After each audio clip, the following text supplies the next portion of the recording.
Olá, meu nome é Paula e eu vou apresentar a defesa da sequência didática elaborada para a disciplina de Estágio Curricular Supervisionado 4, orientado pela tutora professora Glenda Lima de Lima e a professora doutora Jocely Carnelucci. Essa proposta ela foi pensada para ser executada na Escola de Ensino Médio Roque Gonzales, numa turma de primeiro ano do ensino médio noturno. Os conteúdos a serem abordados seriam a leitura e análise, pesquisa e escrita a partir do poema A Mesma Dona Ângela, de Gregório de Matos Guerra. A seleção da temática objetivou a apropriação do conteúdo pelos alunos. A temática abordada é o barroco no Brasil e o tópico abordado é o gênero poema. A elaboração do planejamento foi a partir do estudo do letramento literário, teoria e prática, obra de Hildo Kosso. O autor ele elenca 4 etapas para o trabalho com a literatura em sala de aula. O primeiro é a motivação. Nesse momento, seriam apresentadas 3 imagens barrocas para os alunos. Após eles observarem as imagens, seria solicitado que eles se expressassem sobre o que essas imagens remetem em suas vidas ou em seus conhecimentos prévios. Depois, seria registrado no quadro o significado da palavra barroco. A etapa da introdução será abordada mais adiante, mas compreende a temática e sua definição, características, a paródia, a pesquisa sobre o autor e um mapa conceitual. Na etapa da leitura, ocorre uma leitura coletiva do poema, registro das características do poema lírico e também reflexões orais sobre o poema, e uma pesquisa e registro do vocabulário. A estagiária solicitaria que os alunos destacassem no texto aquelas palavras e expressões que eles não compreendessem.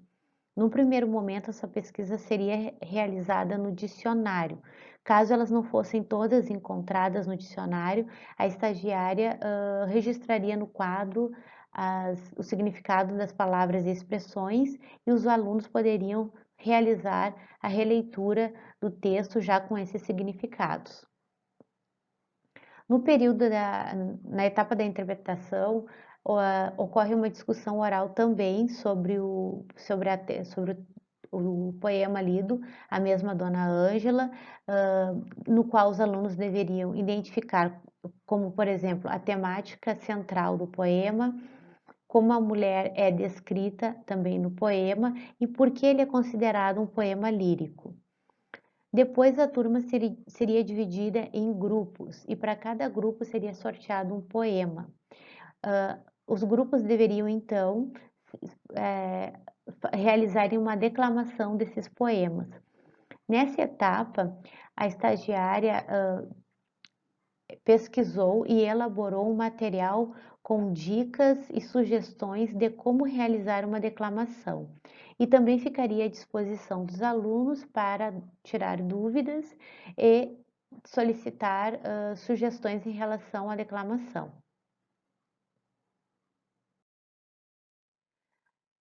Então, a etapa selecionada para ser mais abordada foi a etapa da introdução, que está dividida em 2 momentos.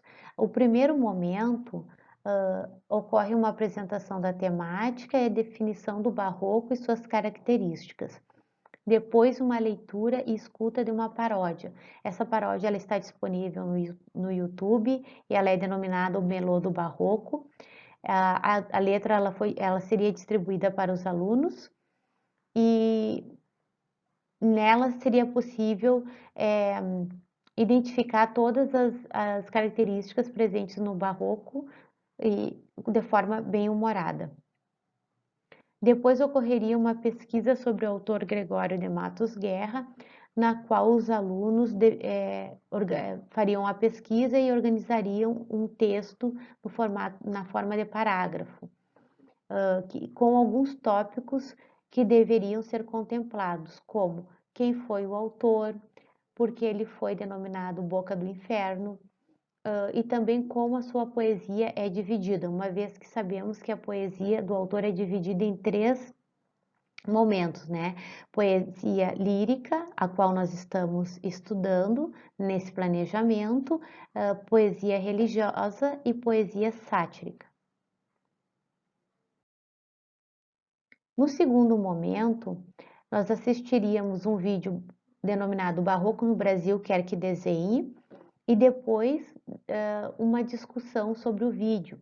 Nesse momento, a estagiária poderia identificar se os alunos estão compreendendo a temática até então estudada e, se fosse o caso, ela poderia readaptar o planejamento.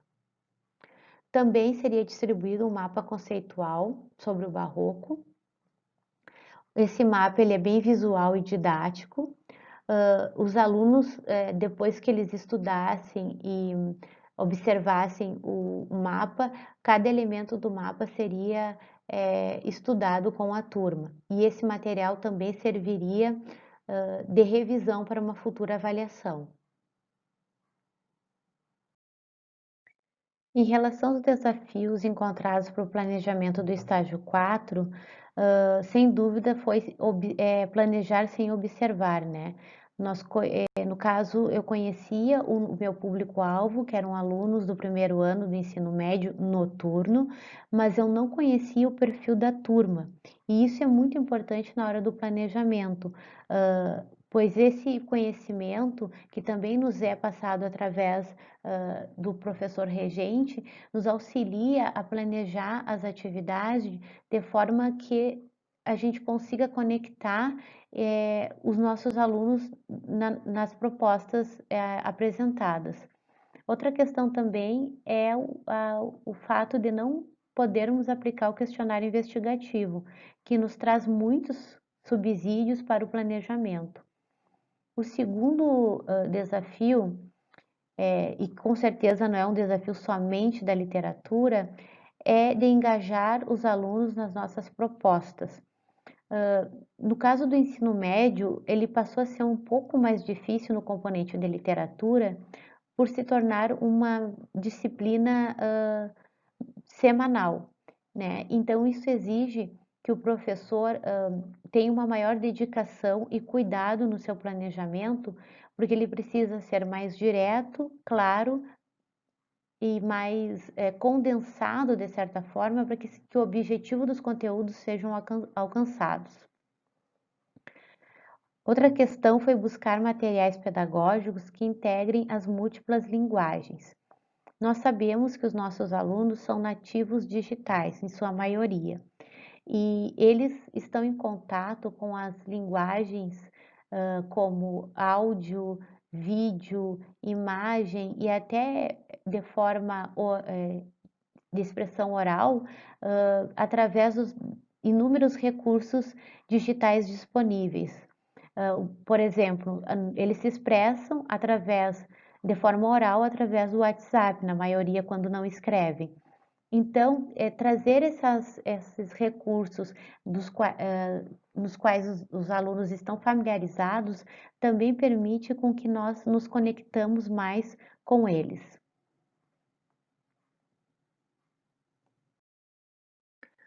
Em relação aos avanços, o estágio 4 nos apresentou a obra de Cosson e nos permitiu conhecer a metodologia proposta pelo autor e verificar que ela efetiva uma leitura literária na escola. Também as etapas propostas pelo autor, ela possibilita desenvolver uma competência literária, que é o foco de toda a obra do autor.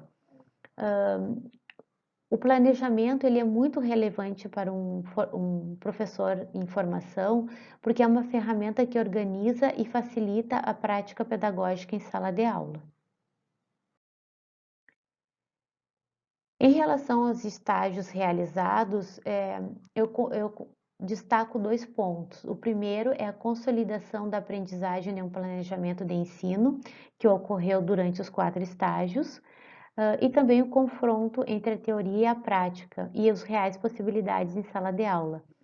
Nós sabemos que nem tudo que é planejado é possível ser executado Então, isso demanda também uma flexibilidade na hora do planejamento do professor em formação. Em relação ao futuro, eu acredito que seja oportuno uma maior dedicação em relação ao letramento literário para o trabalho com a literatura, tornar-se um professor leitor e formar alunos leitores e se qualificar para se ter uma segurança em relação aos conteúdos de literatura no ensino fundamental e no ensino médio. As referências citadas nessa apresentação encontram-se nesse slide. Gostaria de fazer um agradecimento especial à Escola Estadual de Ensino Médio Roque Gonzalez, ao regente Alexandre Padilha e à diretora Ana Paula pela compreensão e empatia nesse momento. As professoras doutora Jocely Carnelucci e a tutora professora Glenda Lima de Lima, por participarem desse momento de minha qualificação profissional. Aos meus colegas de curso e a coordenação do polo, juntamente com a tutoria, que participaram durante 4 anos de todos os momentos de nossa formação. Obrigada.